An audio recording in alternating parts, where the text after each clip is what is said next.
Good afternoon, guys. Welcome to my channel. Today, our topic is SDN and NFT for the IoT. Previously, in IoT's video series, we have discussed about the what is meant by IoT and all those things and domains of IoT, whatever the examples of the IoT, etc. And next, in the second part of the video series, we have consist of the M2M and mission to mission learning and IoT itself. After that, we have going with the SDN and NFT for the IoT. Let's get started our video. Our actual topic: software defined networking. Software defined networking is the network architecture that separates the control plan from the data plan and the centralizes the network controller అనమాట. ఇక్కడ ఏంటి network devices conventional మోడల్లో ఉన్న ఆర్కిటెక్చర్కి ఇక్కడ SDN ఆర్కిటెక్చర్లో యొక్క difference ఏంటి, conventional ఆర్కిటెక్చర్లో కాంప్లెక్సిటీ ఎలా ఇంక్రీజ్ అవుతుంది. సో ఇక్కడ కన్వెన్షనల్ ఆర్కిటెక్చర్లో ఉన్న కంట్రోల్ ప్యాన్ చూసాము అంటే will have the networks in the network devices in the control network architecture are getting exceeded of the కాంప్లెక్స్గా ఉండేవన్నమాట. ఇక్కడ ప్రతి యొక్క సిస్టమ్ దగ్గర we have the complex architecture. In the conventional network architecture the control plane and the data plane are coupled to each other. ఇక్కడ control plane carries the signalling and the routing message traffics while the data plane carries the payload data అనమాట. ఇక్కడ మన control plan architecture చూసాము అంటే network applications and network operating system etcetera ఇవన్నీ ఉన్నాయి. దీని యొక్క లిమిటేషన్స్కి వచ్చాము అంటే limitations of the conventional network architecture are complex network devices, management overhead and limited scalability. Complex network devices అంటే ఏంటి? Conventional networks are getting increasingly complex with more and more protocols. ఇక్కడ ఎక్కువ ప్రోటోకాల్స్ యూజ్ చేయడం వల్ల కాంప్లెక్స్గా అవుతుంది. Being implemented to improve the link speeds, reliability ఇవన్నీ ఉండవన్నమాట. And in conventional networks are well suited for the static traffic patterns, and whereas the IoT applications which are deployed in the cloud computing environments, the traffic patterns are more dynamic. And when we go with management overload, network managers find it increasingly difficult to manage the multiple networks because of their conventional protocols and all. And these interfaces from the multiple vendors, multiple networking devices ఇవన్నీ మనకి చాలా డిఫికల్ట్గా ఉంటుంది ఇక్కడ. And upgradation of network also it's very very very difficult because multiple devices ఉన్నాయి కాబట్టి. Previous diagram చూడగానే మనకి క్లియర్గా అర్థమవుతుంది. అండ్ లిమిటెడ్ స్కాలబిలిటీ ఉంది. అనలిటిక్ కాంపోనెంట్స్ తీసుకున్నాము అంటే IoT application can run the distributed algorithms అనే large number of virtual machines. But when we come with the computing environments in the conventional method, network architecture is being increasingly difficult with the conventional networks. So we're going for the SDN అనమాట. So ఇక్కడ SDN attempts to create the network architecture that are simpler, inexpensive, scalable, agile and easy to manage. వీటన్నిటిని use చేసి మనకి SDN architecture అనేది develop చేసాం. ఈ SDN architecture చూడగానే మనకి control and data planes are decoupled. అక్కడలాగా కపుల్డ్గా లేదు, డీకపుల్డ్గా ఉన్నాయి కాబట్టి నెట్వర్క్ కంట్రోల్ అనేది ఈజీగా చేయొచ్చు. Because of by using centralised network use చేసి మనం చేసుకోవచ్చు అనమాట. These underlying infrastructure in the SDN uses the simple packets forwarding అనమాట. Hardware as the opposite to the specified hardware ఈ కన్వెన్షనల్ నెట్వర్క్స్లో. ఇక్కడ మనం ఏం యూజ్ చేస్తున్నాం ఈ కన్వెన్షనల్ నెట్వర్క్స్లో? ఎస్డిఎన్ లేయర్స్ అనేవి ఉన్నాయి. ఈ ఎస్డిఎన్ లేయర్స్లో ఏంటి? Architecture, application layer, control layer, intermediate layer ఇవన్నీ ఉన్నాయన్నమాట. And these network devices receives the instruction from the SDN controllers on how to forward the packets.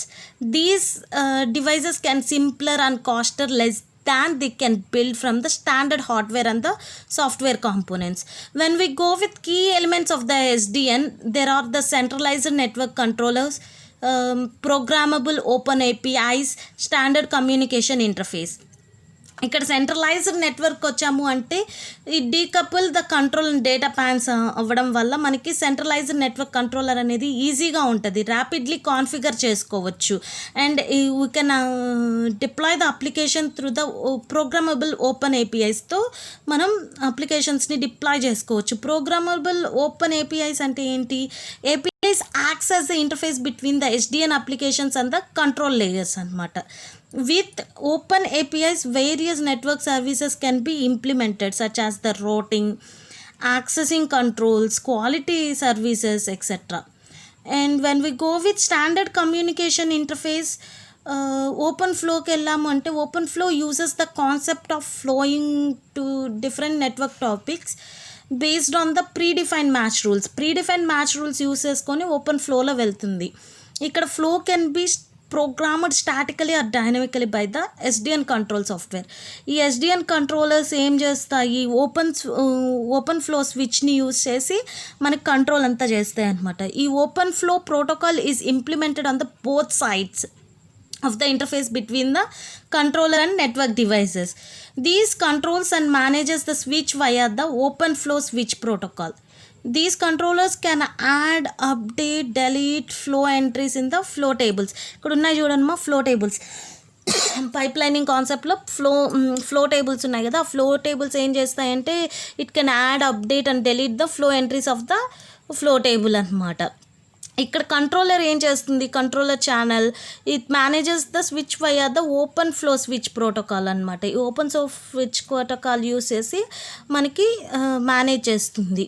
And it be implemented in both sides. Group tables ఉంటాయి, flow tables ఉంటాయి, and OpenFlow control ఉంది, OpenFlow channel, ఇవన్నీ ఉన్నాయి. Next we're moving with the network function virtualization. It is the technology that leverages the virtualization to consolidate the heterogeneous networks devices onto the industry standard high volumes servers, switches and storage networks. ఈ architecture మనకి once architecture చూడగానే virtual network functions అనేవి ఉన్నాయి, virtual compute అనేది ఉంది, virtual network అనేది ఉంది, virtual storage ఎన్ఎఫ్వి ఇన్ఫ్రాస్ట్రక్చర్లో. But వర్చువలైజేషన్లో కూడా మనకి కంప్యూట్, నెట్వర్క్ అండ్ స్టోరేజ్ అనేది సపరేట్గా ఉన్నాయన్నమాట. ఈ NFV management and organisation is the major key component అనమాట. The key elements of the NFV architecture ఏం చెప్పొచ్చు? వర్చువలైజ్డ్ నెట్వర్క్ ఫంక్షన్ ఒకటి, ఎన్ఎఫ్వి ఇన్ఫ్రాస్ట్రక్చర్ ఒకటి, ఎన్ఎఫ్వి మేనేజ్మెంట్ ఒకటి. అండ్ వర్చువలైజర్ ఫంక్షన్ ఏం చేస్తుంది? It is a software implementation of the network functions in which it is capable of running over the NFV architecture మీద run చేసుకోవచ్చు. NFV infrastructure ఏం చేస్తుంది? It includes the computing, network and storage resources that are వర్చువలైజ్డ్లో మనకి storage resources వీటన్నిటి గురించి చూస్తూ ఉంటుంది. And NFV management it focuses on the virtualisation specific management task. వర్చువలైజేషన్లో మేనేజ్మెంట్ టాస్క్స్ ఏమున్నాయి? It covers the orchestrations of and life cycle management of the physical and software resources that support the infrastructure virtualization and life science management etc. ఈ ఎన్ఎఫ్ఈలో ఏంటి అంటే already conventional మోడల్లో ఉన్న home గేట్వేస్లో ఉన్న డ్రాబ్యాక్ని ఓవర్కమ్ చేసుకుంటూ విల్ యూజ్ దీస్ గేట్వేస్ అనమాట. ఈ ఎన్ఎఫ్ఈ నెట్వర్క్లో ఏముంటాయి? Software that run on the virtualised resources, క్లౌడ్లో రన్ అవుతున్నాయి కాబట్టి network functions can be easily tested అనమాట. అప్గ్రేడ్ చేసుకోవచ్చు, ఇన్స్టాల్ చేసుకోవచ్చు, ఇవన్నీ టెస్ట్ చేయడానికి ఈజీగా ఉంటుంది. బికాస్ ఎక్కడైనా యూస్ చేసుకోవచ్చు కదా వర్చువల్ నెట్వర్క్స్ అనేవి. ఈ వర్చువల్ నెట్వర్క్ ఫంక్షన్స్ ఏం చేస్తాయి? రెడ్యూసెస్ ద ఎక్విప్మెంట్ కాస్ట్ అనమాట, and also reduces the power consumption. ఈ కన్వెన్షనల్ మోడల్లో ఉన్న డ్రాబ్యాక్స్ని ఓవర్కమ్ చేసుకుంటే NFV can use it to virtualise the home gateway. ఈ గేట్వేని డెవలప్ చేసింది. ఈ infrastructure in the cloud host the virtualisation home gateway. The virtualisation home gateway provides the IP address to the devices in the home. These gateway also connects the network services through the Vivo IP లేకపోతే IPTV ద్వారా మనకి connect అయ్యి ఉంటాయి అన్నమాట. And ఇక్కడ మనం చూసాము అంటే virtualisation gateway provides the private IP address to the each devices home అనమాట. హోమ్ డివైజెస్కి ప్రైవేట్ ఐపీ అడ్రస్ ఇస్తుంది. ఈ ఐపీ అడ్రస్ని బేస్ చేసుకొని ఈ వర్చువలైజ్డ్ గేట్వేతో we can connect to the networks. వివో ఐపీగా అవ్వచ్చు, ఐపీటీవీ అవ్వచ్చు, ఇలాంటి వాటితో అంతా మనం కనెక్ట్ అవ్వగలుగుతాం. ఎలాగా ఎన్ఎఫ్ఈ అనేది వర్చువలైజేషన్ హోమ్ గేట్వేస్ని క్రియేట్ చేసింది కాబట్టి ఇక్కడ క్లౌడ్ హోస్ట్ అనేది వర్చువలైజ్డ్ హోమ్ గేట్వేస్ని యూస్ చేస్తున్నాయి కాబట్టి. ఈ కన్వెన్షనల్ మోడల్లో మనకి ఏమంటే పర్టికులర్ ఐపీ అనేది ఉండదు, వర్చువలైజ్డ్ గేట్వేస్ ఉండవు. So we're going with the NFE virtualization అనమాట, వర్చువలైజ్డ్ హోమ్ గేట్వే. ప్రీవియస్గా ఏంటి కన్వెన్షనల్ మోడల్లో డ్రాబ్యాక్స్ని ఓవర్కమ్ చేస్తూ ఎస్డిఎన్ ఆర్కిటెక్చర్కి వెళ్ళాము. అండ్ ఇక్కడ వర్చువలైజేషన్ హోమ్ గేట్వే కోసం ఎన్ఎఫ్వికి. That's all for today's topic. Signing off Harika. Thanks for watching. Please subscribe to my channel and like, share and comment to this video. Thank you.